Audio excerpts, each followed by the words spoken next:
Hey, welcome to Guitar Knobs, the guitars, gear, noise, and nonsense podcast, hosted today by these knobs. Tony Dudzik, Pick Guardian.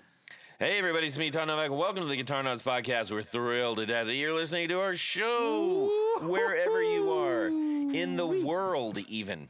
Like, maybe you're in Poland, maybe you're in Germany, maybe you're Joe, sitting there building pedals, my pal Joe over in the UK. I already miss you, buddy. Hello, sailor. Yes. Maybe you're Chris from R2R listening along. Hello, hey, you never know. Chris. All these folks are out here. Welcome, everybody. And we are imagining you are all gathered with us around this table. A campfire. Of squares, yes. A campfire of guitars. Yes. I said a table of squares. I don't know what that means. A table of squares. A table of squares. That sounds like a really good album name. Yes. Like from some prog thing. Yeah. It's the latest Yes album. Yes. A table of squares. Yes. Excuse me while I put my cape on. Yeah. Okay, so we got a couple. The biggest thing is we need to announce our guest. That's what we got a great We have a interview guest? today. I thought it was just you and I tonight. Nope. We got a great guest. Guest, who are you? Dave Hunter. Dave Hunter, the Dave Hunter. The Dave Hunter. Well, one of them. Yes. One of the few people whose nom de plume actually worked out to be the same name. Well, I often go by David, so that would That throws it way off. yeah. Slight I'm going to range. leave that in there for just for Banner the in the sheer works. awkwardness of all that. Yeah, that's all right. Yeah. Yes. So anyway, so if we hadn't made that clear, Dave Wood is a nom de plume. It is a pen name Yes. in French. Yeah. Yes. Often used by lady authors of the early writing era. Because Like in the Stone Age? no, not That's right. When they were etching things into the walls Yes, of caves. Writing manuscripts in papyrus. like Dickens Just era. inventing that was that a big writing thing. Yeah, a lot of. Well, I know. There were. To get published, yeah. Yeah. I heard there's actually a theory, and I've seen it a couple of times, that William Shakespeare Yes. was basically a figurehead for the person who actually wrote all that stuff, which was a woman. Just, hey. So what is all this talk of authors and Well, pen a names lot and of- such? A lot written and said about that. And I don't know how much water that carries. Yeah. Are you saying that Dave Hunter, who we're speaking to right now, is an author? Dave, are you an author? I am in part an author. Yes. Good. Boy, thank you for wrapping that up, because that was starting Yeah. to... That was going on, wasn't it? Yeah. Anyways, we've got a fantastic new book right in front of us. Oh, yes. And we're going to be talking all about this book. Is it available yet, Dave? It's available, I believe, on October 8th. Oh, perfect. So that'll be next week. Or maybe October 6th. I forget what. Yeah, but it's available early next week, I think. Whatever dates they designate. Sometimes there are odd dates for these things. But Okay. yes, it is coming very soon. Okay, Yeah. this will be out early next week. And should be not quite that time yet, but by sometime next week, you all will be able to get this yourselves. Where can people go to check out some of your other works and just the things that you're doing, Dave? The books are available from all the usual places. The books that are still in print. Some of them have faded into the sunset, but otherwise, all the usual booksellers would have any of those. Otherwise, I write for Guitar Player Magazine and Vintage Guitar Magazines on a regular basis, and Premier Guitar now and then, and other bits and pieces. Excellent. So you're all over the place. Yeah, in the best way possible. Well, I hope so. All right. Well, we are going to get into this in just a little bit. We have just a couple of quick announcements, everybody. Yes. In the ongoing drama about all these pedals that we've been giving away, we have the second to last today. And this is the Old Blood Noise Endeavors BL82 Chorus. I love it. Yes. And this is going to Rusty Sneeden. That is correctamundo. According to my notes here. Yes, that's exactly that's going to. Rusty, thank you. Congratulations. We will get this out to you really soon. We're very excited. You're going to love it. You're going to get it. And we appreciate your support and everybody else who is, we know, one of our Patreon supporters. And that's who we're giving the stuff that we get away to. So if you're interested in that, join up. I will say that that does exclusively go to our paid memberships. We've got a lot of free ones that, you know, hey, we're grateful for the support there, but you know, we gotta give props where they're due. Also, I just wanted to give another quick shout, reordering shirts because we got a lot of odd sizes. Well, not odd sizes. I don't mean to. They're not odd. They're just ones that I don't have. I'd like an extra large and a half. Yeah. So I do have. I know there's some people waiting on shirts and stuff. So I'll be getting those out to you as soon as I can. You know, got to get the order in. I think that is it for this. Now, let's get on with what's going on in our music world this week. Starting out with Tony Baloney, Tone Bone. Yes. Tanya Bolonsky. Yeah. So, I think last time we got together, did we talk about the Jaguar project that I was putting together? So it is... It's coming together. I'm still waiting on a couple of bits and pieces, but I did want to talk about the tremolo and bridge system that I'm using on this one. Cool. It's a company in Greece called Halon, and they basically make a real high-end stainless steel bridge and tremolo for Jaguars and Jazzmasters. I have to say I'm pretty impressed. I mean, the compared to most off the rack kinds of Jag and Jazzmaster trims that you can buy, I mean, this thing is built like a tank. It's super smooth. I mean, you can just tell by the gauge of the metal. What's really cool about the base of this is this is what they call their patented one. Which is a little harder to get because it's got like some cutouts in it. So it's similar to like the Descendant trem system for those of you who are familiar with that. I was going to mention that Descendant. Yeah, it's very similar to that, except what it does is it drops the whole trem down a bit. So on the base of the trem, there are these cutouts for the strings so that they don't, you know, obviously rub against things. But what's also cool about it is you can choose if you want to say just have your treble strings on the tremolo, and then you can string your bass strings through in front of the tremolo. So in other words, they won't be affected by the tremolo. Yeah. So I'm gonna play around with this a little bit because I thought that was a super cool feature. Yeah. Because it's got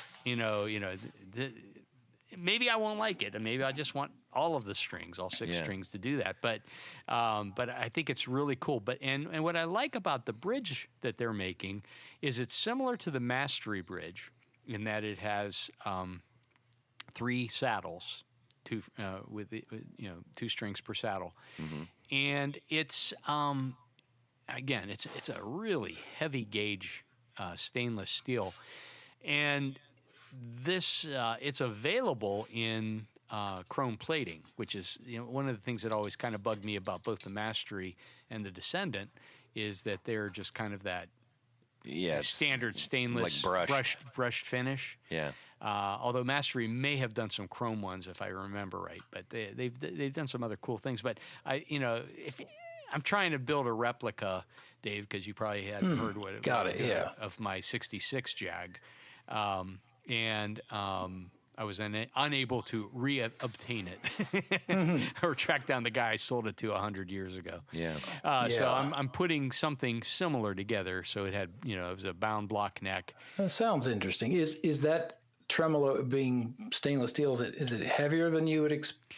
Does it add much weight to the guitar? You know, I compared that. So the trem that was on this body was just like an import trem. Yeah. And it was marginally lighter, but I mean, Not enough. Not enough that I would say, oh my God, I'm going to have to get a 5-inch strap to wear. I do like that Descendant. That's a good unit.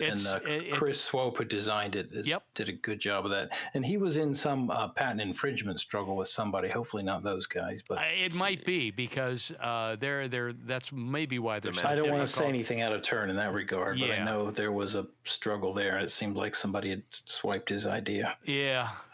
But they could, once those things get out there, they get out there. Yeah. Yeah. So it's it is interesting, and they make also a version of that trem that doesn't have the cuts in it.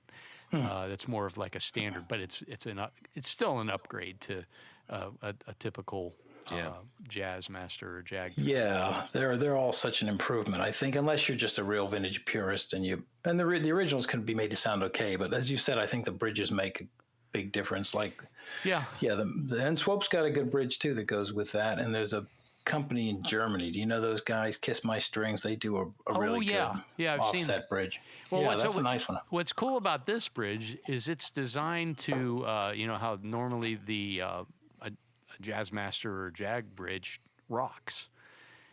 This one, the studs that go down into the inserts basically don't allow it to move or don't allow it to move as much. I mean, that's something I always did on mine. I would wrap the legs with, shrink tubing and things like that, so it wouldn't go as crazy. Yeah, I don't like them rocking much. People say that's part of how they work, but I think inevitably they don't go back in tune very well when they rock. No, inevitably they stick at the worst but possible if you've got moment. good saddles, saddles that the strings slip over. Yeah. So, definitely. That sounds cool. So it's nice work. Yeah, it's a neat little thing, and we'll post some pictures when everything's finished with it. But it's turned out to be pretty handsome. Yeah, it's 3-tone burst, typical 66. Oh, cool. So, nice. So I'm happy with that. Roasted neck. Oh, roasted maple neck. Yeah, which mine didn't have. It looks very syrupy. Yeah, colored. Yeah, it's got it's kind of nice. Yeah, aged. So I like syrupy. Yes. Now it was funny because he goes, hey, pick it up, check it out. I said, did you let the butcher play it first? I have acid sweat. Okay. So it's already aged. You're well, it's just with beef tallow. My necks tend to feel a little sticky. Yeah. I'm sorry, Todd. It's a bit disconcerting when you. Well, it's still under construction. Yeah. I'll wipe it down for you before you play it. Yes. And Dave, what's going on in your music world this week? There's always, a lot of what I do is review gear, so there's always stuff coming and going. So that's kind of maybe not fair game in some ways, but let's see. I've been changing. Had some nice high-end guitars in from a friend who wanted me to just play them and enjoy them for a while, but also wanted me to swap some pickups out for him. One was a Johann Gustafsson. Do you know his guitars? The Bluesmaster S. Yeah, I've seen those. The semi-hollow version of that Bluesmaster, which started off as kind of an alternative Les Paul, but it's its own shape and everything. So we changed his pickups from throwbacks to Ron Ellis LRP humbuckers, which are great. Throwbacks are great too, but I've always had a thing for LRPs myself, and he got into his head. He liked to have them in there, so I put those in there, and those sound great. And it's been a week of changing cool reproduction PF pickups, because then he also brought in a Collings I-35 LC vintage. And I don't do the tech stuff for a living. It's just because I can do the stuff. So I said, hey, I'll do it for you. Don't take it somewhere else. And put some, what are the other ones? Holmes, what's his name? Tom Holmes pickups in those. Yeah. And those are fantastic too. So it's been fun playing with those and, putting the Primo PAF style pickups into those. That's been pretty cool. Another thing is another reminder of, you know how you go on so many guitar forums and somebody will ask a question about a smaller amp and will it hang with the drummer? You know, I'm thinking about this 10 watt or 12 watt amp and it would be perfect for most of my situations, but will it overpower the drummer? And I had a reminder of that, the fact that unless you're playing metal or something really heavy, but my band is just kind of roots rock, amped up Americana stuff. You know, definitely rock and roll though. Yeah.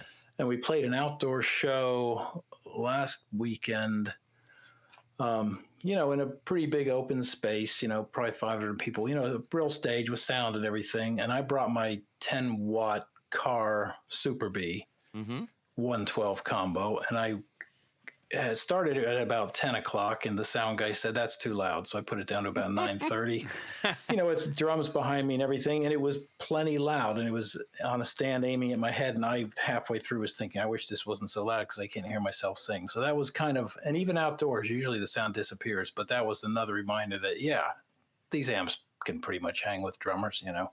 Yeah. And that's another, it's not always the occasion. I guess it depends on the drummer and the amp on the day, you know, but so much of the times it's this macho argument where, well, I've got to bring my 412 and my 100 watt. I'm going to crank it up and screw the sound guy and, you know, screw the people who walk out the back door when it's all too loud and all that stuff, you know. And we'd all love to do that, but this was kind of proof again that the little amp worked pretty darn good, you know. Yeah. It's nice. Yeah, we had Carr on not too long ago, actually. What a nice guy that guy is. Oh, he is a super nice guy, and he knows his stuff. Yeah, I've worked with him and spoken to him a lot, and he's, yeah, I like that he's, you know, a lot of his amps are roughly based on something out there, but always in a very original way. And that's the same with this one, as you may or may not know, was his approach to make a lower wattage super reverb, you know, that would have that sound, but at a size that people can actually turn up to the sweet spot here and there. You know, I think he did a great job of it. Yeah, we had the Skylark Special. He sent that out to us. Oh, yeah. And yeah, that's a great amp. Yeah, I got to review that for one of the magazines. And very function. It's like a utility amp. It is. Yeah, a lot of people could get a lot of things done with that. In the same way as I'm sure a lot of people have said this, you know, as a kind of Princeton reverb camp, but a little more versatile, you know, some voicing switches and stuff. Yeah, he does good work. I had a question that came to my mind, not necessarily related to the week or anything like that, but I'm curious, what strings are you beholden to, like this is my string and never shall I switch, or do you have all kinds of different strings? Or? Me, you know, I mean, I tend to play 10 to 46 gauge strings, and I like pure nickel wound. If a guitar shows up, you know, if it's a test piece, a review guitar, whatever, it doesn't matter. Whatever they put on it, you know, I'm not going to fuss. But if it's one that I want to own or I want to play for a session or something, if it doesn't have those, or it's got like nickel plated or whatever, I tend to not like those a whole lot. You know, they'll be all right for a while, but if I'm going to keep a guitar, I always put the pure nickel wound. And I tend to use Ernie balls, you know, they're just, and the Fender pure nickel wound are pretty good too, because they're relatively affordable if you're going to change them a lot. You know, you sort of hate to spend $12 on a set of strings and change them in a few weeks if you're playing it a lot or whatever. And a lot of people swear by, I mean, I used to like Pyramids a lot, and a couple other brands which are perfectly respectable, but some of those high-end brands, for a while, I got multi-pack sets, and I was getting dead D strings, like the wines were hanging on there. Oh. Yeah, and they sent a bunch of new D strings, in fact, in the one case with the Pyramids. Not to talk any brand down, because people like them a lot, but it kind of surprised me. And then it happened a few years later with another well-known kind of high-end pure nickel string maker that I won't mention. It was like, okay, this is kind of a thing. And I'm putting them on properly. You know, you have to bend the end an inch, you know, a right angle or something before you cut the strings so they don't slip off and all that stuff. So it wasn't a matter of user error. But anyway, yeah, so nothing super high end. Just, you know, Ernie balls are pretty good. GHS is pretty good. Fender pure nickels are pretty good. Yeah. You mentioned the dead string thing. I bought a bass a couple of years ago, and I went to there was a Sam Ash pretty close to my house, and I went in there and bought some bass strings. I got the Ernie Ball. I'm trying to remember which. I think it was an orange packet.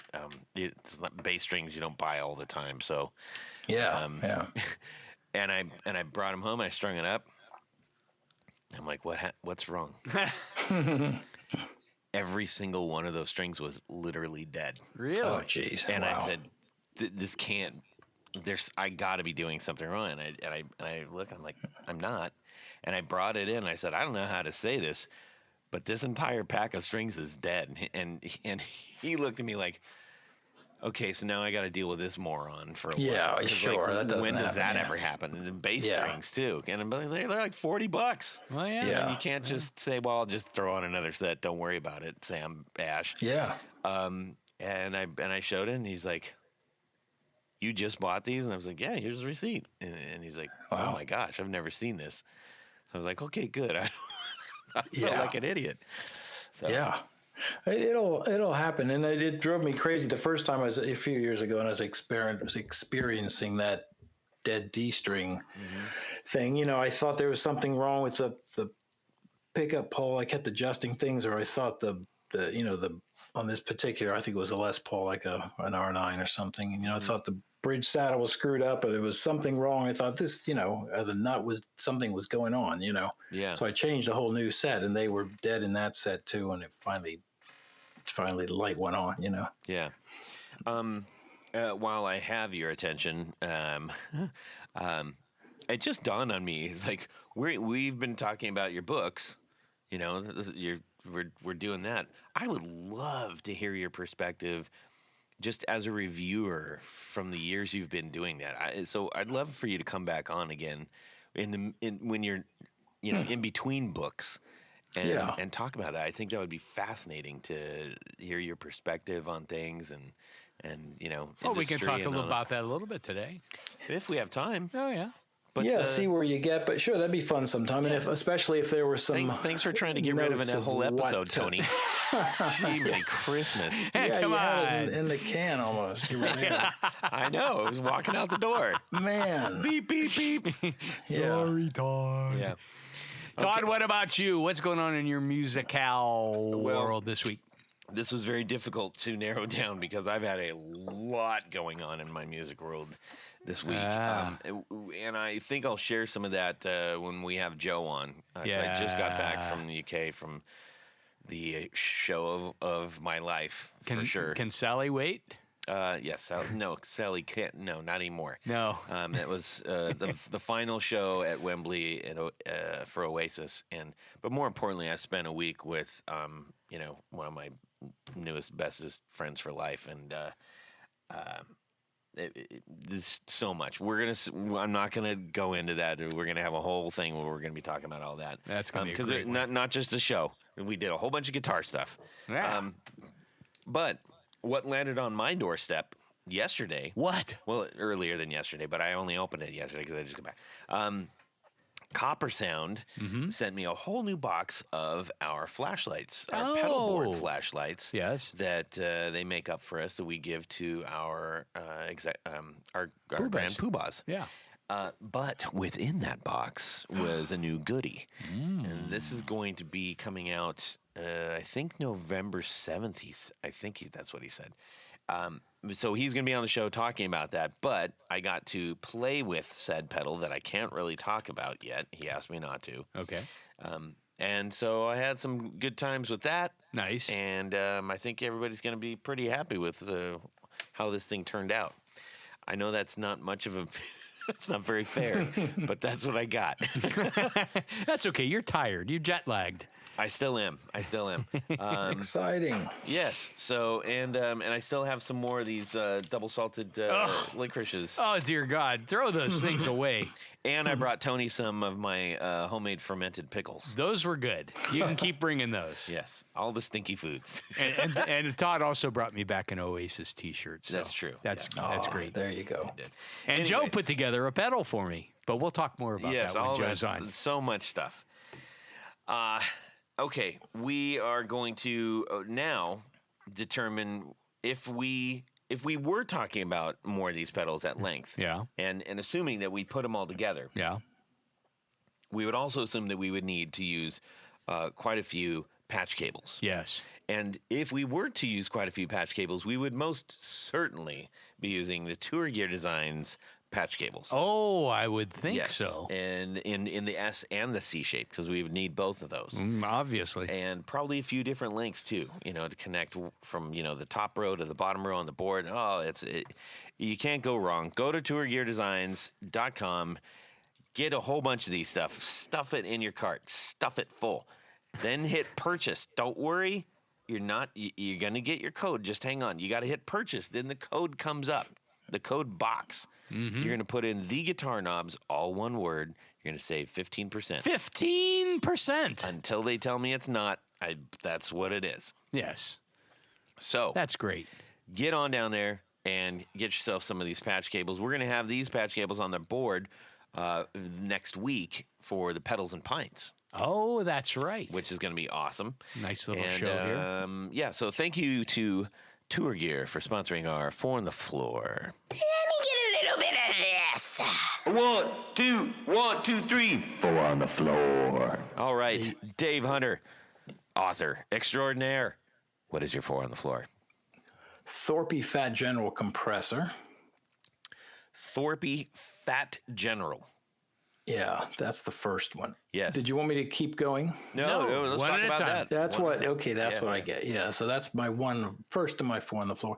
Yeah, and I never used to be a compressor guy much, but I've kind of just for the past 10 years or so really been into compressors and just having one as an always on at the front of the chain, and kind of cycled around to liking this one just from trying several, and just it's the one I have at the moment. But it is good. It does what you want a compressor to do while being somewhat transparent, not being too much of that juicy, spongy thing, and it just sounds good. It's solid. It's well built. It's not as noisy as some of them, although some compressors by nature, they, suck in noise a little bit. So that's the way it is. Yeah. But yeah, I like that pedal a lot, and they're good quality stuff. I heard a lot about Thorpe when I was overseas, and that is a brand that the people over there have a lot of affinity for. It seems like it. And aren't they designed, I think, by Dan Coggins, I think. You are correct. Yes, good. And he knows his stuff, and I've known him for years, since even before moving back here. We moved back here from London in 2004, and it's gotten to know him just before that, when I was writing the pedals book, which is just before moving back. And he's a talented guy. He knows his stuff, and he's come up with some of the most desirable, now somewhat out of production pedals. Maybe of all time, of the modern era at least, and I don't know if he's designing all the Thorpe effects stuff, but I know this one sounds good, and I've tried their Peacekeeper overdrive, which sounds good. It's not one of my four on the floor, but it's a very good pedal, and they're doing some pretty creative stuff. Indeed. Okay, now let's see number 2. And these are in order. I'm so sorry. Before you do that, you said you're playing, your music is kind of Americana's. Enlighten everybody the music that you play, your band. Yeah, it is. I've come back around to this band. I was playing kind of indie and alt rock for a good few years, but I had a band several years ago from about 2005 to 2015 called the Molenes, spelled Molenes. And we did pretty well in the Northeast, just with album releases and shows and stuff. And so I decided I wanted to play that kind of stuff again. And the way to fast track that was I wasn't able to get those guys together again. But 3 other great guys joined me in this, and we're playing a lot of the music from that band, which you can find on Spotify or Apple Music or whatever. So we're playing those songs and plenty of new songs, and just starting to record what will be our first album. But it was a kind of a nice way of getting a brand new band up and running quickly, because we had whole sets worth of, several sets worth of original material to pick from. But it's kind of some of it's kind of hillbilly twang, swampy rock. It's not really country, but it might verge on alt country or amped up Americana. Yeah, kind of like I'd say like Bakersfield, amped up Bakersfield, California stuff. A little bit in that department, yeah. Yeah. It goes from being that kind of thing to being a little swampy. I mean, it might verge on rockabilly, it might be a little honky tonk. Some people, say it's a little bit like Sun Volt or Uncle Tupelo or something, but it's in that camp. Yeah. That's the stuff. Yeah, With a little bit electric, of petty thrown in there. maybe a little. I Yeah, feel like, or maybe Mudcrutch more like. maybe so. Yeah, yeah. Okay, excellent. Well, I just wanted to establish that so we didn't gloss over it. Well, thank you. And we were listening to it before we started the show. Yes. So go thanks. get over to Spotify and check it out. It's good driving music, I think.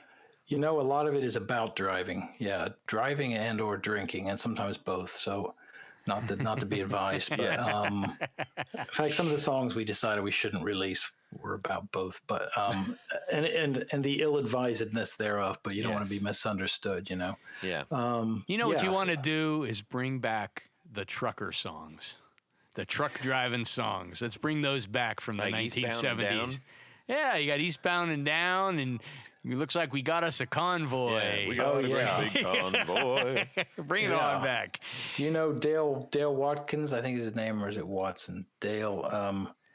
He's a country Telecaster picker. Oh yeah, Dale Guitar Watson, I think. Aren't they all named Dale? Yeah, he's not called Dale Guitar Watson. He's just called Dale Watson.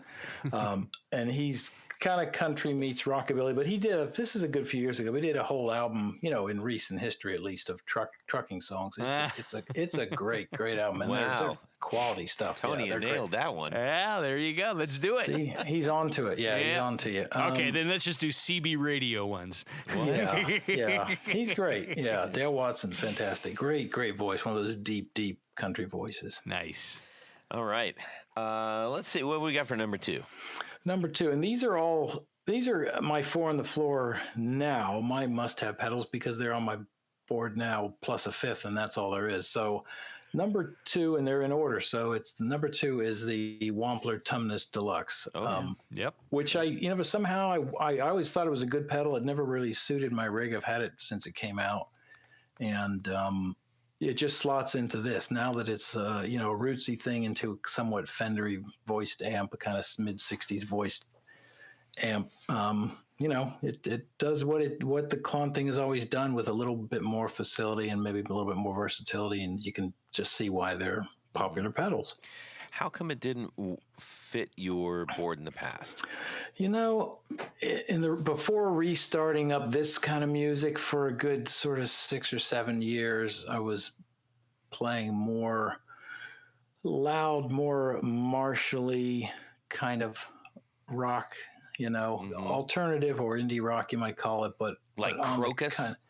But on the crunched up side of things, more like I don't know who I would name check. Even it was original stuff. Like in the vein of the Hold Steady, if you know them, or that kind of sound, and it didn't seem like the Marshally. I was mostly playing a Friedman small box, or sometimes a mini Dirty Shirley in smaller places, and but it was a Marshally sound. And for some reason, it didn't. It would have been fine, but it didn't seem like I needed it for that sound. It just didn't need to be there. Yeah.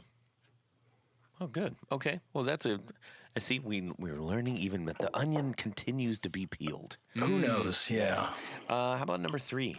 Number 3 is, and this is a modern classic, at least, an Analog Man Prince of Tone pedal. Yes. And that's fairly new to me, and I played them before, or played other people's before, or whatever. And it's just another really versatile, sweet sounding overdrive that's kind of hard to beat in some situations. So that's great. Sort of like a mid drive. A little more, kind of a mid gain overdrive, and a pretty juicy, mid rangey sort of a sound too. Now, what's number 4? We're going to give you the 5th one, by the way. 4 is, it's probably another modern classic, actually, a full-tone Super Trim, the original wide one with 3-foot switches. And I don't need 3-foot switches, I just need on and off, but it's just a really good sounding pedal. I have one of those, and Todd absolutely hates it. Now, wait a minute. Now, hang on a second. I think it sounds very good. It's great. It does like one thing. It does. And it does it very awkwardly. Awkwardly? Well, because of all the form switches. factor. Yeah, It's that is true. Yeah, you don't need the the high speed and and the heavy or light, whatever the one is for the choppier, or you sort of don't need those two things, especially if you just use some tremolo now and then, and you can bend over, and those switches don't really do anything that you're likely to get any use out of, because you usually don't want that dramatic a change, I would say. Yeah. Well, and also I'm playing a little bit more aggressively, and I've got my feet are a little bigger than, like, I should be like 6'4". I'll just say that. But I'm not. You're only 4'9". You're short for your feet. I'm an L.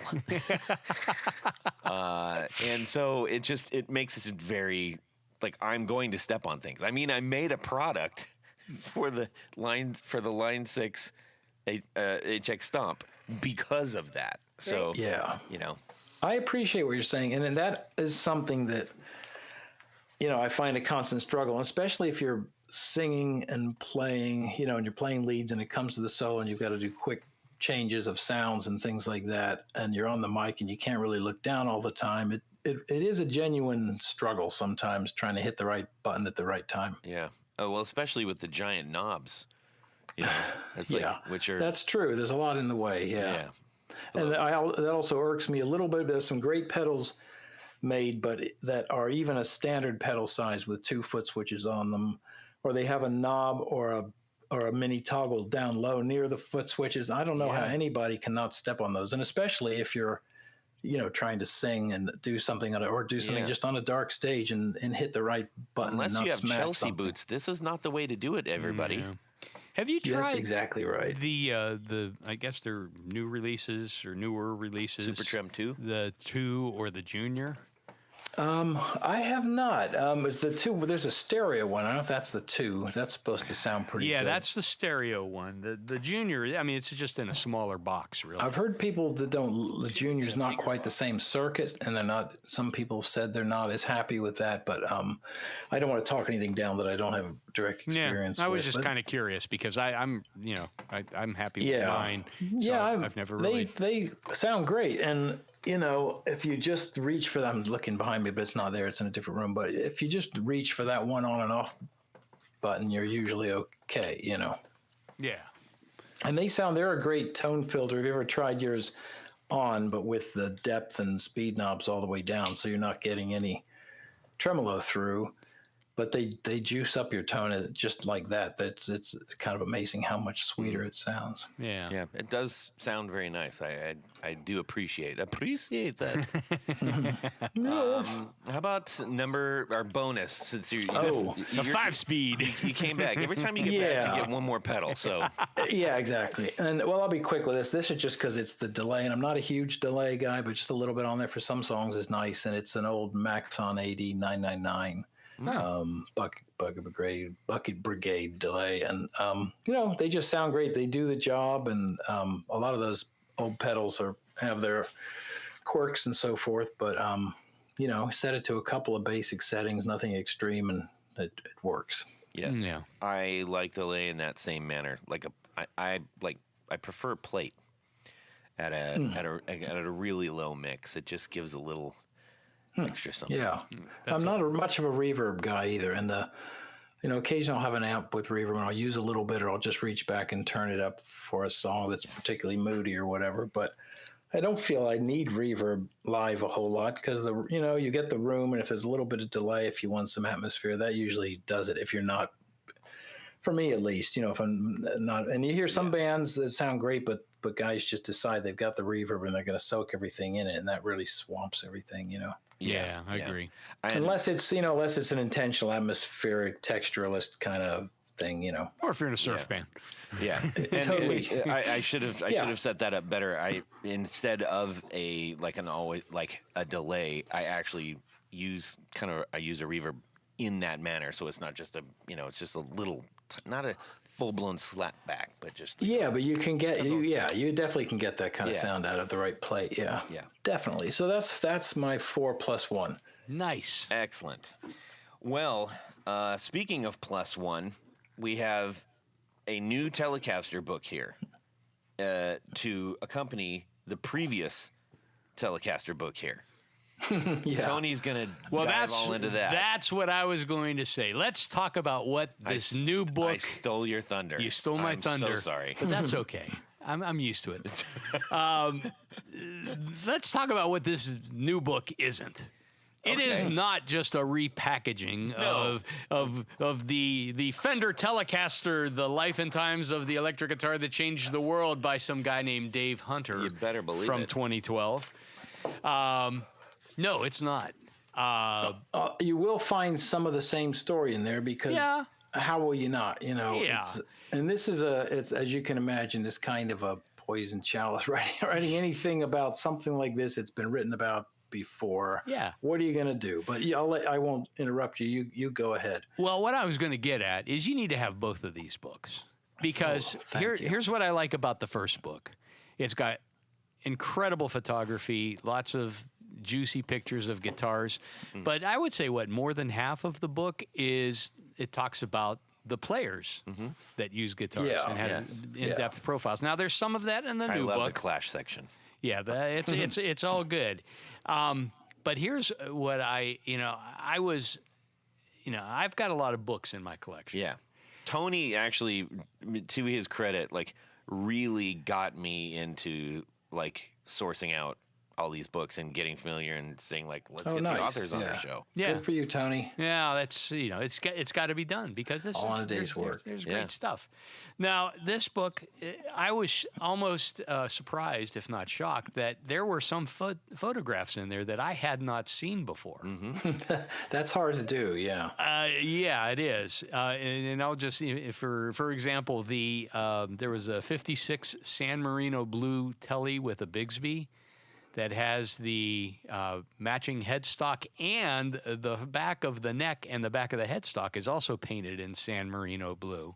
Yeah, isn't that crazy? Back of the neck? Yeah, and this is in 1956. Wow. I've never seen that before. So that's, that's a pretty rare custom one. shop.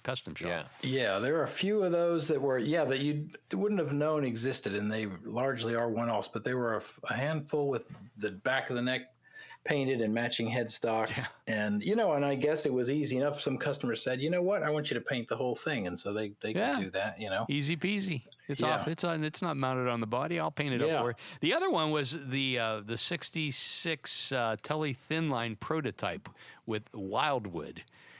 And that one has 2 F holes in it. I had not seen that one before. So, like a maybe the luthier had a stutter.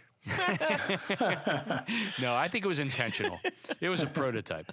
And there's also some really cool early photos of our newest friend John Page from the custom shop when he was a mere lad. He was just on the show a little while ago. Oh, nice. Yeah, John's a great guy, and I've spoken to him off and on over the years, and at some length for some of these books, and he's one of the few, the people from the early era of Fender aren't around to talk to anymore, but he's someone from another later great era of Fender when they launched the custom shop and all that stuff, and some great stuff that he was doing even before that. And, he's a great source of knowledge from those years. Yeah, totally. He's working with our good friend Chase Gullett from Gullett Guitars, and they're basically handling all the production for his first production line. So, cool. Nice. That's got good. to hang out for a while, and nice. It was really nice. Anyways, so yes. Point being, definitely get this new one. It comes in a nice slip case. This is, I think, as with most of the books that you write, they're invaluable resources. It's incredible for the stories behind these things.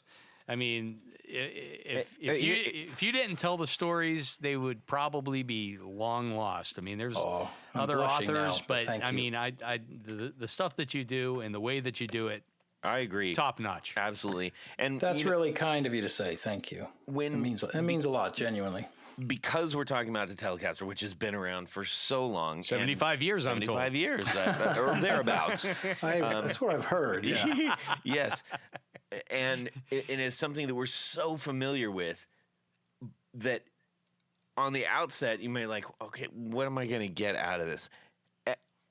Every single one of those things, it feels like something new. Yeah. It feels like something different. It feels like this is a unique aspect of things. You're not just seeing the same things that we've seen over and over again. And that's something that I really appreciate about Well, it. thanks. That's definitely the challenge. And I know, I don't read the reviews. There will be reviews out there that say, "Oh, this is all the same thing again," and he's even written a book himself about the same thing, and blah blah. And inevitably, obviously, there's, from a certain perspective, there are a lot of similarities. And what can you do? Leo Fender's story of growing up and his early life and how he founded the company and what he did before that and how he got his feet on the ground as a manufacturer.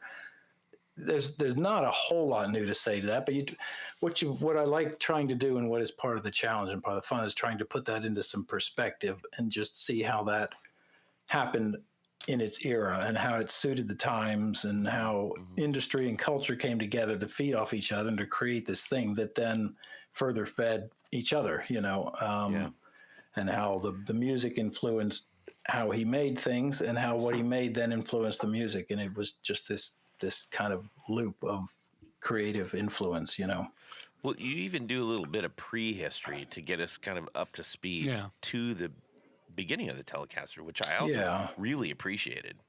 Oh, good. Yeah. So let me ask you this. Yes, Tony. We've talked about this often on the show.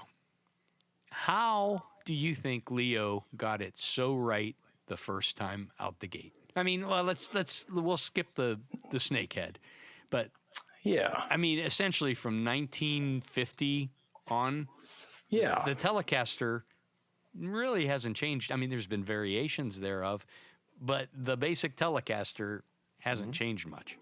Yeah, and you could pick one up from then, and you're going to get people who write in, or they'll write to me, or they'll write to you guys and say, it's not the 75th anniversary of the Telecaster because it was the Broadcaster for a year and a half. Correct. So we'll accept that, but the guitar that became the Telecaster essentially was the Telecaster, etc. But and you could pick one up from 1950 once they at least put the truss rods in there, or one that didn't have one if the neck didn't bow, and go out and gig it tonight, and it would be a great guitar, and it would suit the music, which is amazing, right? Music being played 75 years later. Yeah. And it would probably sound fantastic if it was kept in shape. And I mean, you could say some of it was luck on for one thing, he was the first guy probably to have that genius idea of not trying to do a finely crafted one-off custom made, like Bigsby's solid guitar, which certainly came a few years before, and some other people had made them. Rickenbacker had made something that was kind of awkward, but something that was just really functional, and the whole bolt together thing, which is partly what the guitar industry laughed at, but that whole bolt on neck and the simple parts and the simple hardware were genius, and it just, maybe he got lucky in the fact that that's, a chunk of ash, which wasn't an instrument wood, wasn't considered a tone wood or anything, and a maple neck, and they just happened to sound great. And he'd already had his sound from the steel guitar, obviously, what we call the lap steel, and was like, or a console steel. And he identified that sound, and he knew the sound worked because those were flying off the shelves for Western swing and country artists, right? The steel players were the guys at the front of the stage because the electric guitarists couldn't play that loud and they were getting feedback and all that stuff. So, he just translated that sound to a form that you could play. They managed to carve some necks that felt very playable, and were considered desirable, and that was it. But, a good 4 or 5 years or more before bringing the Telecaster out, he had already identified the sound, and before the Telecaster came along, he'd already made the pickup that was making that sound and mounting it in a chunk of wood for steel players, Right. So I guess he sort of hit the ground running. But it is kind of astounding, and not being a guitarist himself and not being a trained luthier or instrument maker, I don't think you can ever answer that question of how he got it so right, because it's like throwing all these pieces up in the air and they come down kind of perfectly, Yeah. It's amazing to me. It is. Yeah. When did you get your first Telecaster? I got the first Telecaster I ever owned. I got about it wasn't until I was about 30 years old, and that was about 30 years ago, or a little over maybe. And I'd always loved Telecasters and admired them, and always wanted one. But I was, like a lot of guys playing kind of rockier guitars, and I was playing kind of indie alt rock at that time in London, and playing SGs and other things. And I got a PRS when that was the hot new thing and all that stuff. And had a Yamaha SG 2000 because that was the hot new thing for a while. And just in the classified ad, somebody was advertising a Telecaster, and he said, I think it's an old one because it's got this pencil date on the neck. And it turned out it was an old one that had been badly refinished. It was a 57 Esquire actually, but it had been teleized. And that was about 1993 or so. And it was, it had almost no original parts other than the neck and a few other, one of the knobs and the control plate, and the tone cap was, a few bits and pieces, the pots and stuff, and the pickup had to be rewound soon after. But that was my first one. But I'd always loved them, and I was always drawn to them strangely for a young, listening to the things that younger guys were usually listening to in those days, if you're kind of into the more rock and alternative scene and punk and stuff. For some reason, I always just thought the Telecaster was just a really beautiful piece of design, and always wanted one, but it took a while to get one. Yeah. Well, in that era, I'm thinking back to about 30 years ago, when that would have been happening, the Telecaster was still so synonymous with Keith Richards and Bruce Springsteen, and even Petty, Petty's band for yeah, that's true. Yeah, that's true. Was it didn't or really country? translate to like modern kind of rock? No, except you did have like you say, you had one in the Clash, and you had Yes. Black Francis, and then Frank Black playing a newer version of the Telly with the Pixies and stuff. There were some people, but it's the kind of thing like the punk guys who get, you could get not a pre-CBS Telly, but you could get an older used Telly for, you guys probably remember $250, $300 or whatever. And it'd be a real American made, and even a late 60s one maybe, or early 70s, but it wasn't, unless you just stumbled on it from some guy who didn't know what he had. It wasn't pre-CBS, Well, and that era of punk had even already passed by, so that it was true. It was a very, everything seemed to be trying to make everything was all new. Everything felt new around that time. That's true. Yeah. So it's just odd because I absolutely remember that. That space and time. Also, that was right about when the resurgence of the Les Paul was like in full swing with Slash and all that stuff. So yeah, that's true. And it's funny to think now, that there was that time before Slash when the Les Paul was kind of lost in the woods too. It was not the most desirable guitar. And, if people got them in the 70s or the late 70s or early 80s, they're put into Marzios in them and do all this stuff to try to make them hotter and more rock, and they were kind of seen as a little bit frumpy, because the whole Clapton and Kossoff era had kind of passed in that regard. Yeah, everybody was doing Strats and stuff. Yeah, super Strats with humbuckers or pointy guitars or something modern, like the SG 2000. I got the Yamaha SG 2000 because it was like the new Les Paul beater, and I played one and it was a lot better made than the new Gibsons at the time, and I thought, well, okay, that must be something to it. Yeah. It's just so weird how we get swept up into what we think goes with certain styles of playing and Totally, and how unnecessary that line of thinking is, right? Really, when you get really down to kinda it. is, yeah. And the Telecaster is a perfect example of that because people have used it for literally every kind of amplified guitar music you can make, and some of the most virtuosic players still playing, Yeah.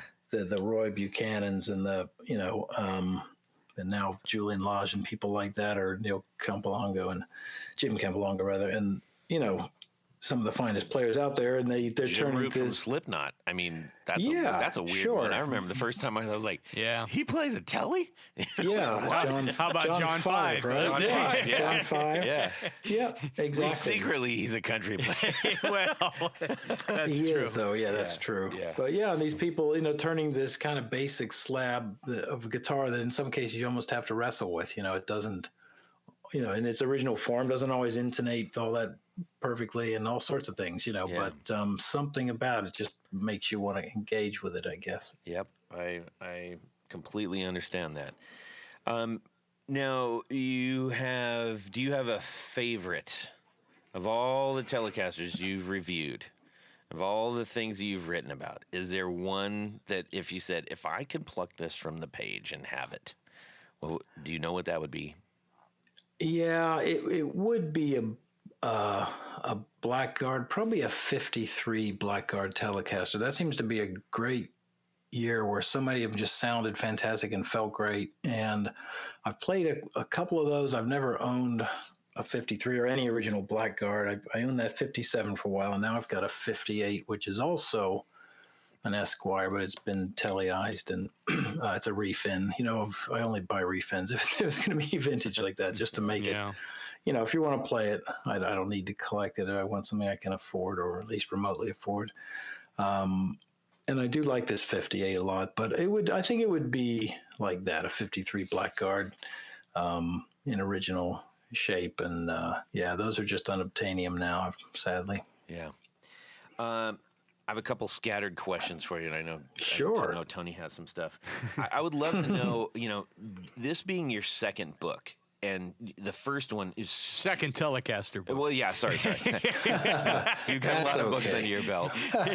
The second Telecaster book, I want to know, A, what you found daunting about doing this again. Yeah. And B, what are maybe a couple things or one thing that you stumbled on? You're like, oh my gosh, this is fantastic. I didn't know this, or was there something like that? Yeah, there probably were some things like that. What was daunting was kind of, as I covered before, trying to, I thought long and hard about actually doing this, when the offer came along from Fender and this publisher Quarto, and this imprint is Motor Books under Quarto Books, because I thought, I don't want to be the guy who just writes about everything twice, writes all the anniversary books, and it's kind of, and I inevitably can't help but kind of copy myself. And if I want to quote anybody who was there in the early days, I've got to, and I do thank them in the acknowledgments. I quote, great authors have gone before, like Tony Bacon or, Tom Wheeler and all these people. That was daunting. I think just knowing that in some regards it's a poison chalice. You can't go into this and do something that's totally original, because how can you? So maybe that's what made it kind of fun ultimately, is the challenge of trying to make it fresh and have a different approach.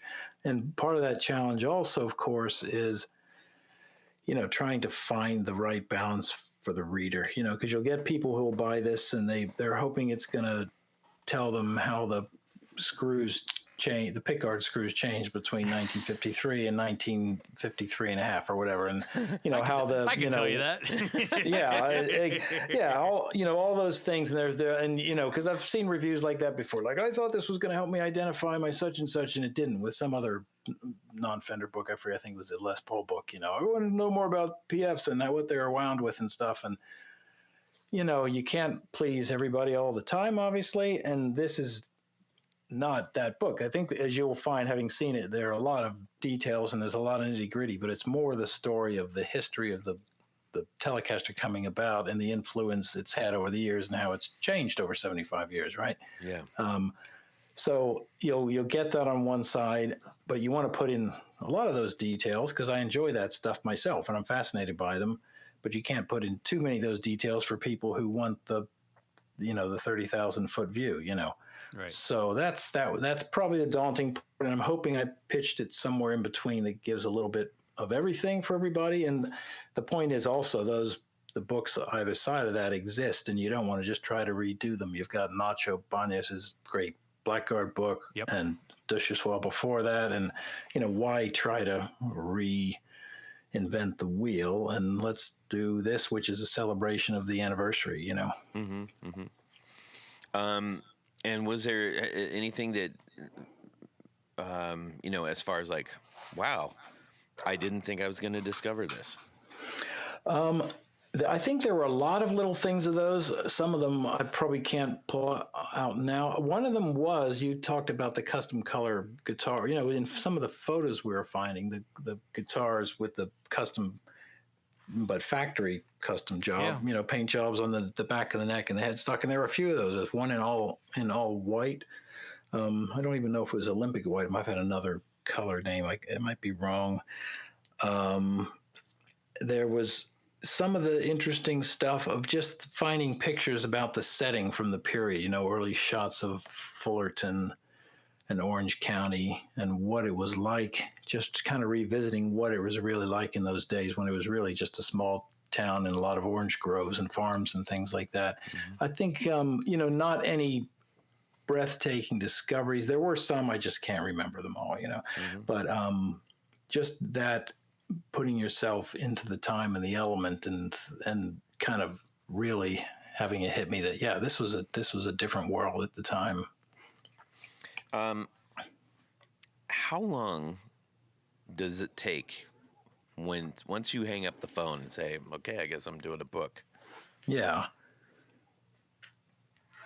Well, it depends. And there are a lot of pictures in this book. There aren't as many words as there have been in some. You wouldn't think that because there are plenty of words in there, right? Mm. But this might have been 6 to 8 months, but that's not a full-time 40-hour a week because I'm still doing other stuff along the time.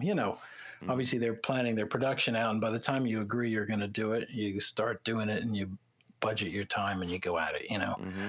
So, in years past when there was more of a market for books, and that's declining, obviously, sadly, along with so many other things, right? Yeah. I might have written a book in 4 or 5 months and done a couple a year for a stretch of a few years that were pretty busy. But this probably had 6 or 8 months to get it together. And then I put in a little more help sourcing photos than I might have anticipated just because they needed it somewhat last minute. Some things fell through and they said, hey, can you put a few days into this? So I did that, which is fun also if you've mm-hmm. got the time, mm-hmm.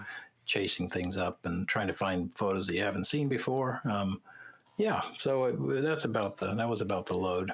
So your role in this, because I think I'm just trying to give a little bit of light to this, because typically if we pick up a book, a novel, and it says by so-and-so, and that's everything they did is there. Yeah. And your name's on this book. Are you creating like the entire, I'm assuming you create the entire outline, then start filling it in, and are you responsible for coming up with most of those pictures, or is there I'm responsible for the outline and the chapters and how it's going to run and what everything that's going to be in it, and obviously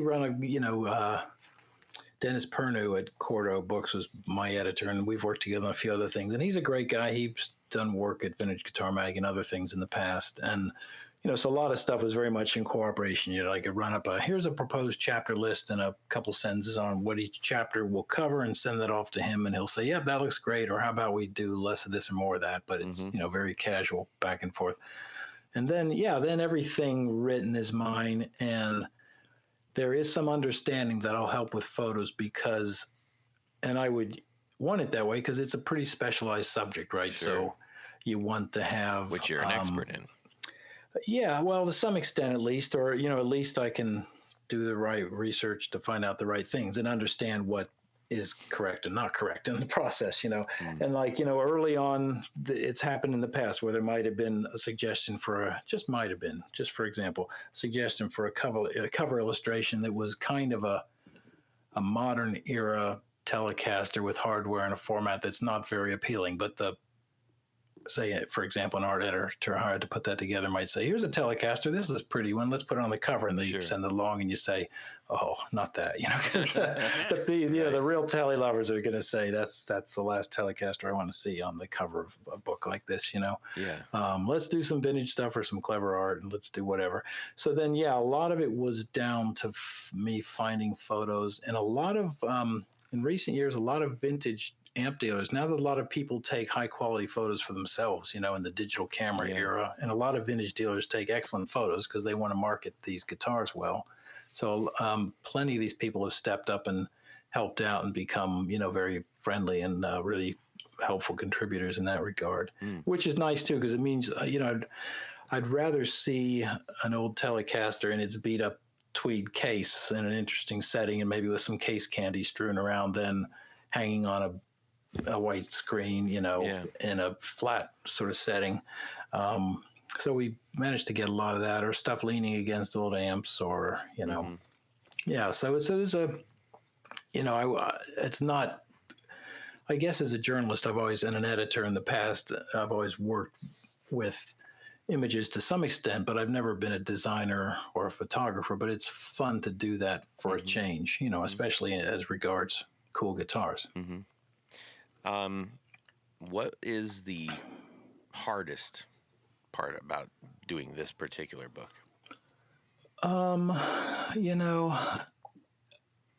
Probably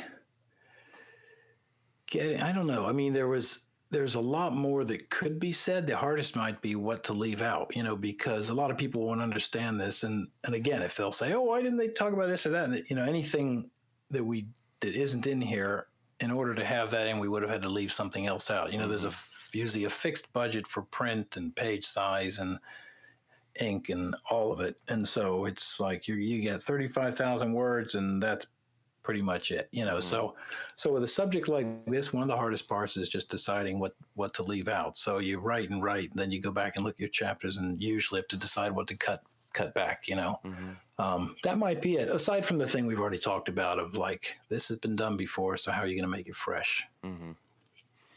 Well, I just think it's fascinating. There's quite a big crossover in my line of work, which I'm not going to start getting into. So I'm looking at this from a guitar. Enough about you, Dave. Let's talk about Todd. I literally just said I'm not getting into it. I was hoping.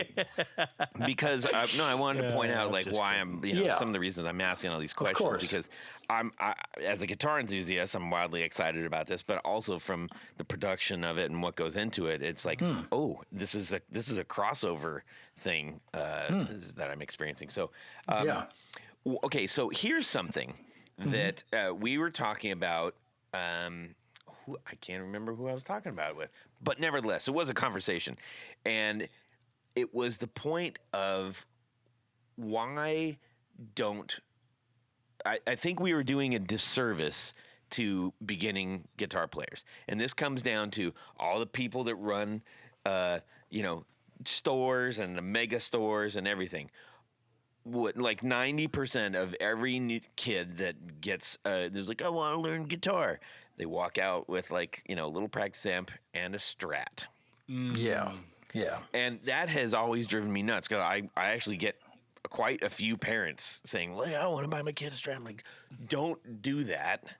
And so I'm like, buy a Telecaster. Get a Telecaster. It's like, start there. It's the best way to do it. So if you want to comment on that, I think that we can give a public service announcement to all the parents out there who are we're going to be going into holiday season. Oh yeah. Yeah, that's a really good point. And you're right. And the Strat is, I don't know if it still is, probably the most copied electric guitar design in history, right? For sure. Oh, absolutely. And all those, you can usually find a tele version of it, but everybody, I guess the Strat is sexy looking. It's got the curves and it's got the whammy bar and it's, got 3 pickups and all the stuff that they that the Fender sales team used to sell it in the first place is still selling $150 Strats to parents of beginning guitarists, right? Yeah. And it's more of a mess. There's more to fiddle with, and that doesn't stay in tune as well because it's hard to tune those well if you don't know how to deal with the tremolo, the vibrato, tailpiece, and all that. It's a nightmare for the set parents, it up for the whole family. Yeah, it really is fun for the whole family. Because they're not going to play it. Then they're going to be, Jimmy, why aren't you playing your guitar? Because it hurts my fingers. It doesn't sound stay right. in tune. Yeah, and a Telecaster can just be so much. Even a basic one could be made to stay in tune well and be easy to work with. And you've got 3 pickups settings, and it sounds, and even really good Strats can be thin and bright in the bridge position sometimes, and people struggle, hence all the swapping of pickups and all that stuff. It's hard to sit and play with, too. I've never found that to be the case with the Telecaster. It's literally the best sitting. I think it's the best one to sit with. And most people, when they're first starting, that's how they do it. Yeah, sure. And there's less to go wrong. Yeah, there's just less to go wrong with it. And they probably get a lot further with it. It's, it's kind of a more well-rounded sound, and the volume knob doesn't get in the way when you're picking and all that stuff. Yeah. I think that's a good service. You should definitely keep putting that out there. Well, I think this is the beginning of it, and the fact that you vouched for that means everything.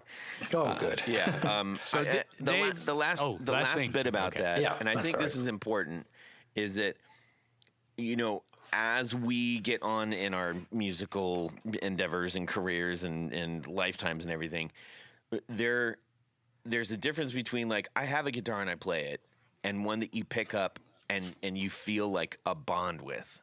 Yeah. And I think the Telecaster is probably like the most direct way to do that I can imagine. Yeah, I think so. I'd agree. Because not just for all the things that we mentioned about just a Strat, that it is a sort of prohibitive. It's like the idea, if you're playing music and you're fiddling, you're like, am I going to step on this thing and I got to hit the thing, and it takes you out of the experience.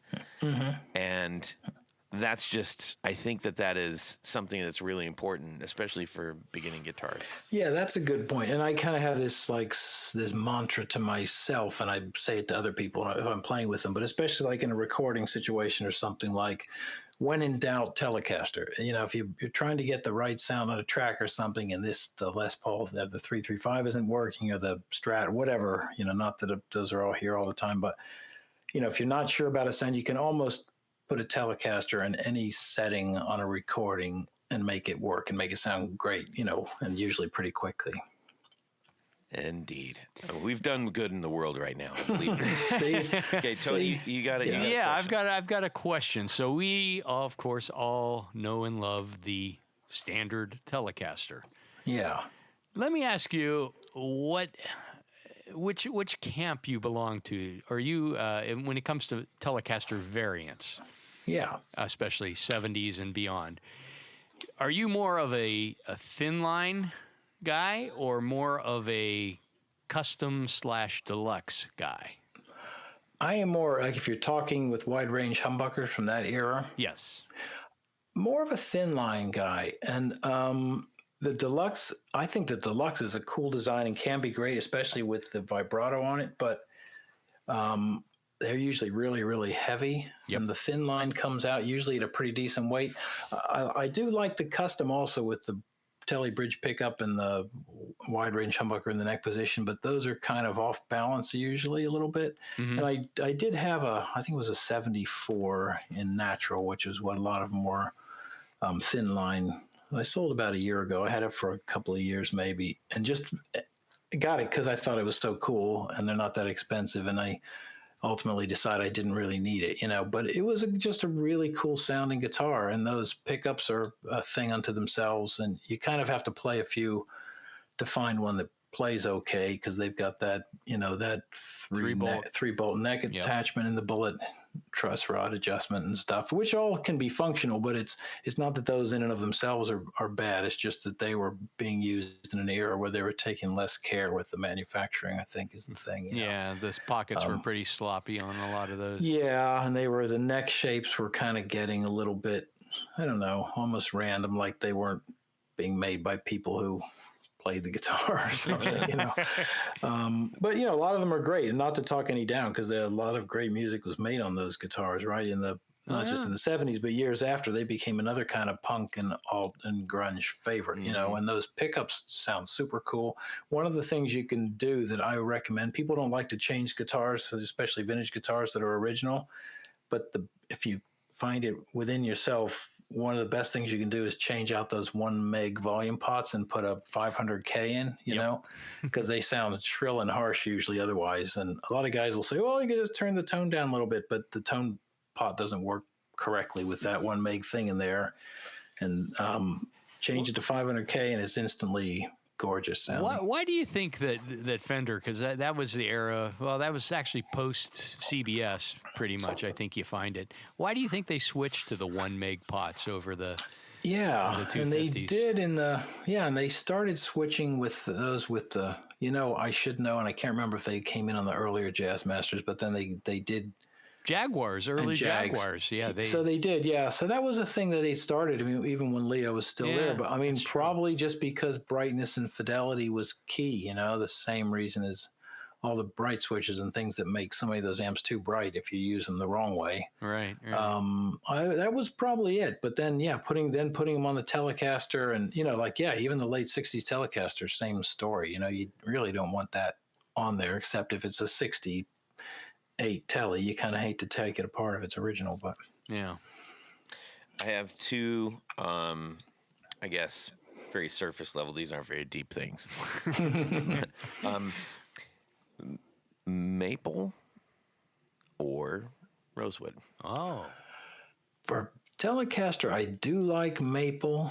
I've had some rosewood Telecasters that sound, you know, fantastic, and I've played others that sound great. And sometimes it's just a nice little touch of warmth, and that might be my imagination, you know, because from one Tele to the next or one guitar to the next, I'm not sure how much difference you can hear in a fingerboard.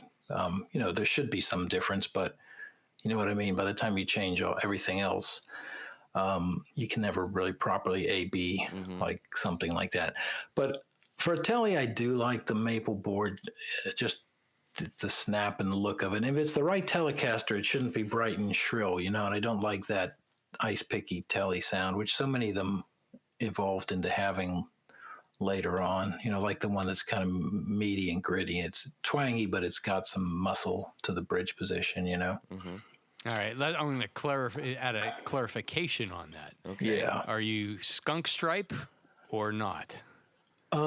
Yeah, skunk. I mean, because all the early ones had skunk stripe, but I did for a good while have, what did I have? I think it was a 68 maple cap neck Tele a couple years ago. And those are great.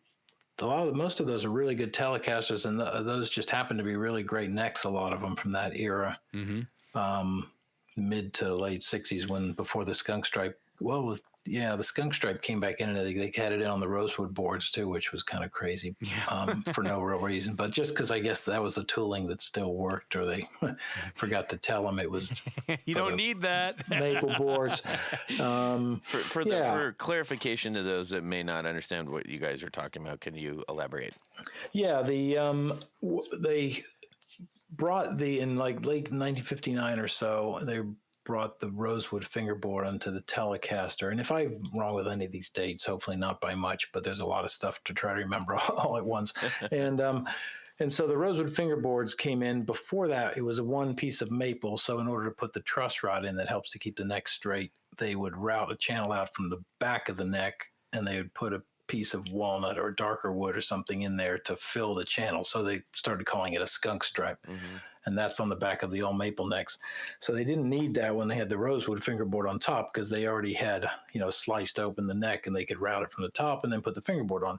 Then when they started bringing maple necks back again, initially for several years, they made them like the rosewood necks by slicing the maple off the top, putting the channel in, and putting the maple back on again. So it was an all maple neck, but it was made out of two glued together pieces of wood. My 60th anniversary Tele has that. Oh, right, the maple cap neck. Yeah. Those were, you know, some great necks on those. Brad Paisley is a big fan of those necks, apparently, and a lot of people swear by them. They made some great Telecasters just those early years after CBS bought the company. Yep. Okay. Also, what mod? And one of the reasons I absolutely love the Telecaster is because you can mod the living bejeebers out of it. You know, Yeah. it is the hot rod of the guitar world. What mod do you really not want to ever see on a Telecaster? Oh, do I not want to see? Yeah. I know. I'm fine with some of the simple. If it's an early one, it's not a museum example. I'm fine with people putting modern wiring on it if they want those three traditional positions. And you can look with some, you can wedge the switch in and sort of get those positions anyway, but it's a little different.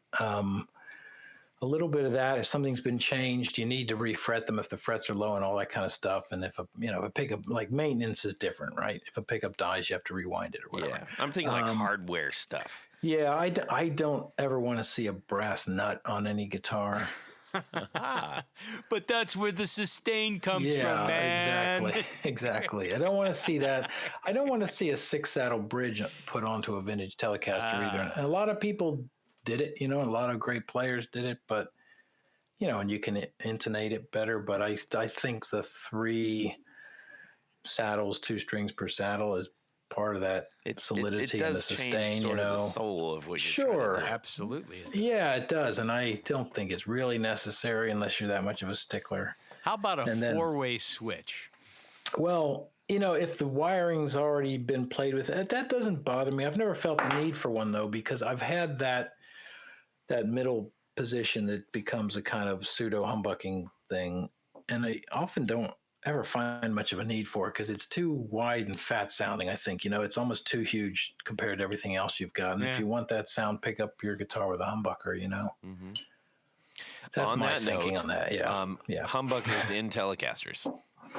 Well, if it's been done, if you didn't have to cut the wood out to do it yourself, and you stumble on a good older Telecaster with a humbucker in the neck position, and it's done right, that can be really cool. But often that throws it out of bounds with the bridge position. I prefer a Filtertron. Oh, do you? Yeah. Those sound good. Yeah, They a lot of sound people great. are putting those in now. Yeah, it probably balances better. Yeah, Or way P90 could be pretty cool in there. Yeah. With humbuckers in, the ones we were talking about from the 70s, that's a different story, obviously, and those belong there, and they're pretty cool. And I think there's nothing wrong with those. And or newer makers, Danacaster or K-Line, or people who might make a vintage looking Telecaster and stick 2 humbuckers in, they can be pretty cool guitars. Mm-hmm. Okay, well, I think we've juiced this lemon I think so. as much as we can for right now. I mean, I know that Tony and I would. Oh, we can go on for the next 3 days. Yes.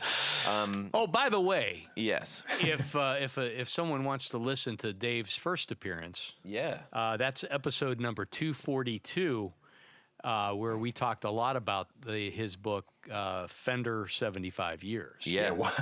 Fender all over. Deja vu, I know. Yeah. 75. It's 75 all over again. Yeah. And soon we'll be talking about 75 Strat, I guess, right? Well, they jumped the gun and did the 70th anniversary of the Strat a few years ago, which I don't know.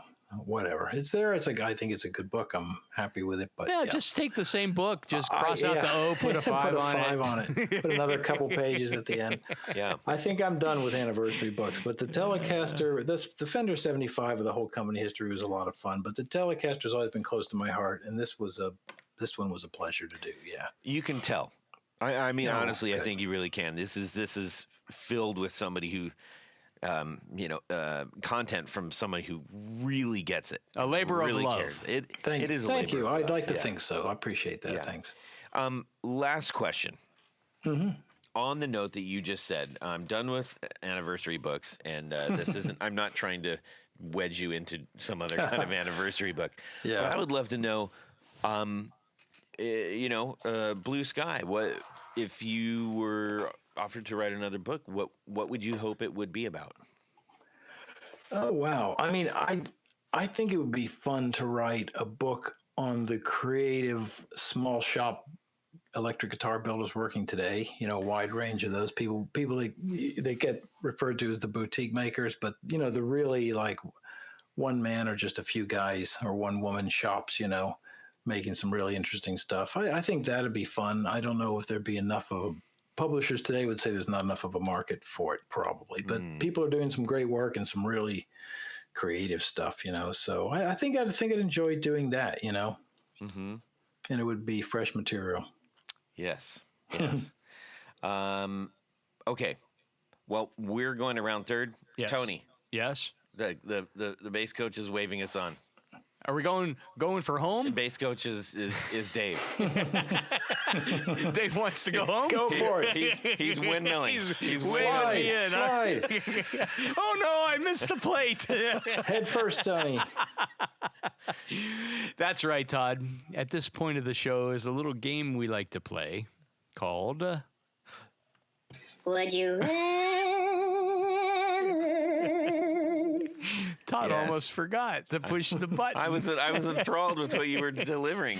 Oh, my delivery was that Yes. impeccable. So, this week's Would You Rather. We've got the time machine back out. We had a little glitch. We got the date and everything working really well. You plug in a year, month, whatever you want to do. But it's getting the location is a problem. Right now, I guess it's not a real problem because it will only go to Fullerton, California. So the question is, and I've often thought about this, what I would do if I were ever given this opportunity. But there's two choices that we can plug into the time machine. The first is to go back to 1949 to Fullerton, California, and sit down with Leo Fender, who had just come out with the what is commonly referred to as the Snakehead Telly, or the Esquire, more accurately, the prototype that had, you know, a 3x3 headstock, but the body shape was about right, and the neck was very similar. And you can talk about whatever you want. You have, you know, like an hour or two. You want to sit down. You know, he'll probably crack open a can of peanuts for you, and you know, spread those around. And sometimes, if he really likes you, the cashews might come out. Or the other option is to go to Fullerton, California, in 1965, just after the CBS purchase, and sit down with Leo Fender and talk about what he's learned over the last 16 years. Which would you rather? Go back to 49 when he was just trying to figure this stuff all out? Hey, you might even, you know, plant a couple of seeds in his head. Oh. Or to 1965 and talk to him about, see what he's learned over those years. Okay. You want me to go first? Please. I would definitely want to go back to 1949 and just sit there and just pick his brain, because just to see what he was thinking, what caused him. I mean, I know he had a couple of people helping him with the construction and such, and some players helping him with the design, but I mean, as we talked about earlier, you talk about hitting a home run on the first pitch. I mean, that's what I'd love to, just to be able to, just to see what he was talking about. And I do like cashews too. Yes. Dave, what about you? You know, I'm with you, Tony. I think 1949 and see, how he envisioned he was bringing this thing to the world, what he thought musicians needed, and how he felt he could deliver that, what some of the early thinking was, and some of maybe what he'd abandoned, you know, what his thought process was for putting this thing together. And, you know, here's some of what he'd had for feedback from some of these musicians already, from the amplifiers, because he was already well accepted as a good amplifier builder, you know, and from the steel guitars and stuff like that. And just see this on the cusp of coming out, really, just pretty, as you say, pretty close to being there. And I think 1965 would be fascinating, but I also feel like he might be a little tired and a little jaded, and because he, was not feeling his best. He had this chronic sinus infection, and he wanted to put it all behind him and go on his boat and cash out. Although at the time, his innovations that ended up in G&L ultimately were, things like 3-bolt neck attachments and headstock and truss rod adjustments and different kinds of pickups. And things that were interesting. So he was still interested in innovating, but they were the things that are maybe less appealing to a lot of us than what he was dreaming up in 1949. So yeah, I'm with you on that one. Cool. Todd? I'm going to go the same route. 49. For sure, yeah. I think. Interesting, yeah. Yeah, it would just, you're right. It'd be interesting. I think the only thing that would be, where I was on the fence on picking that would be, it would be cool to hear, like, what does he think everybody's getting wrong? Yeah. That's true after that 15 years of it, yeah. Yeah. They're not putting enough screws in the pick guards, I tell you.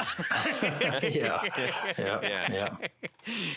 How many screws do you need on a Mustang guard? Come on.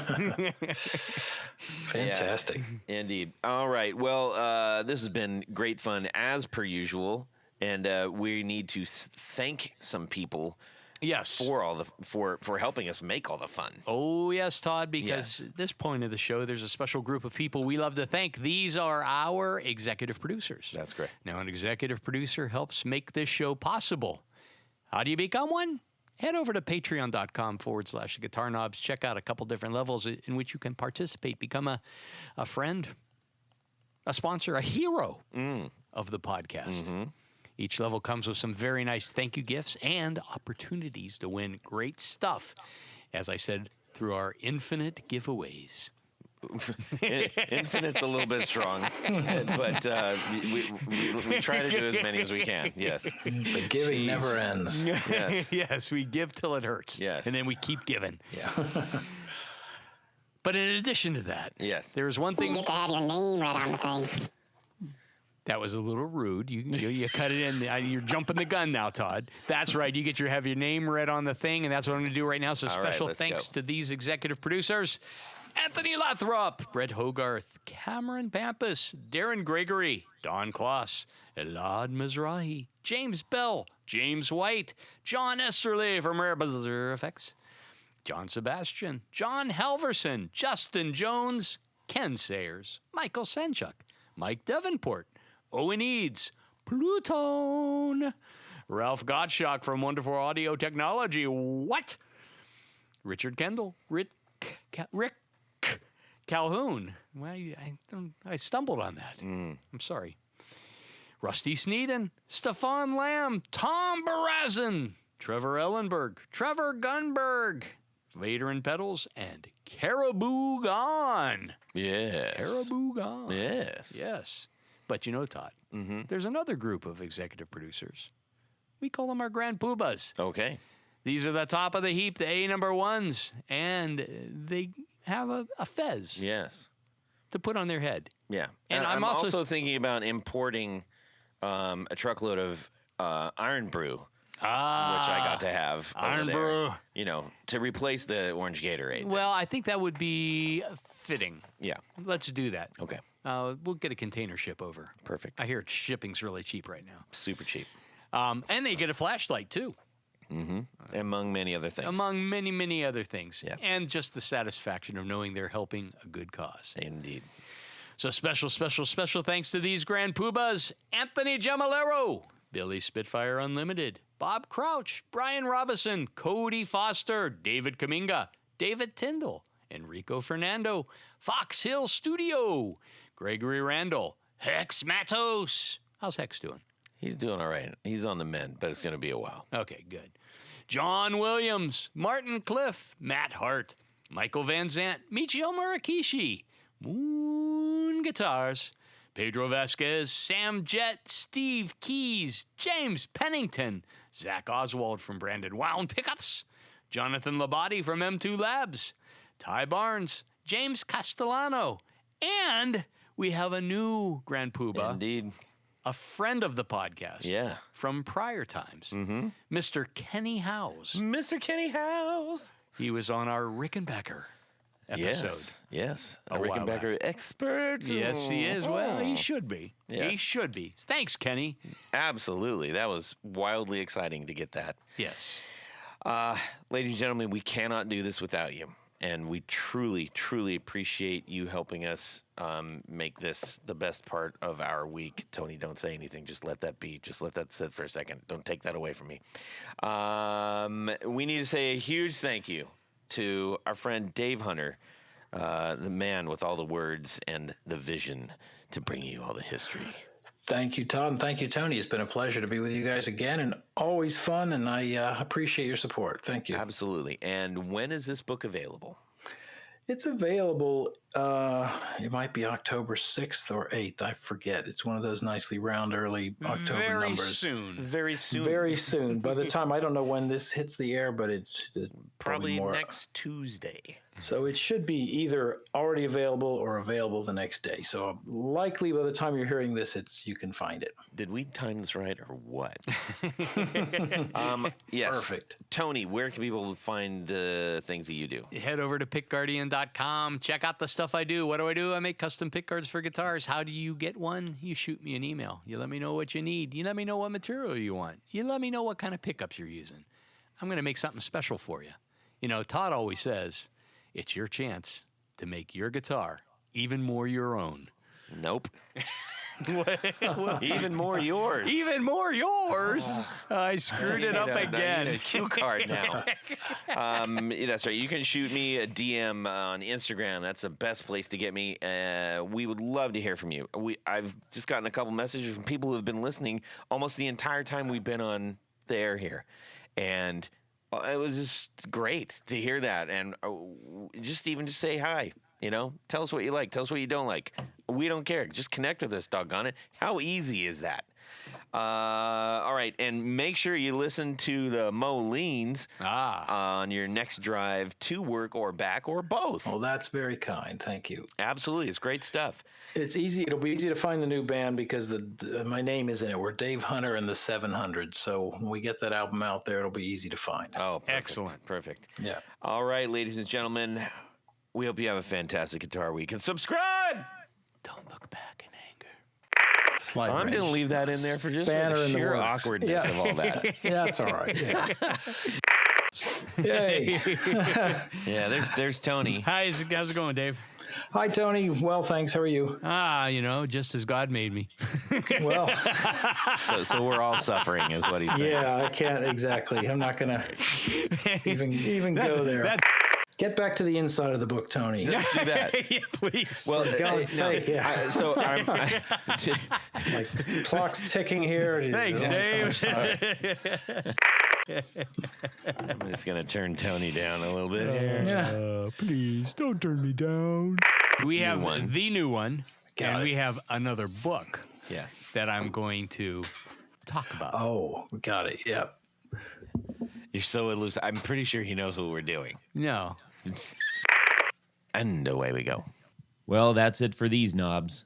Please visit our Patreon page at patreon.com/theguitarknobs. Visit our website at theguitarknobs.com for all of our past episodes, 4 on the Floor blog, and other good stuff. You can connect with us on social too at our Facebook page and share your gear and stories on our Facebook group. Also, be sure to check out our Instagram at Guitar Knobs. Catch you next time.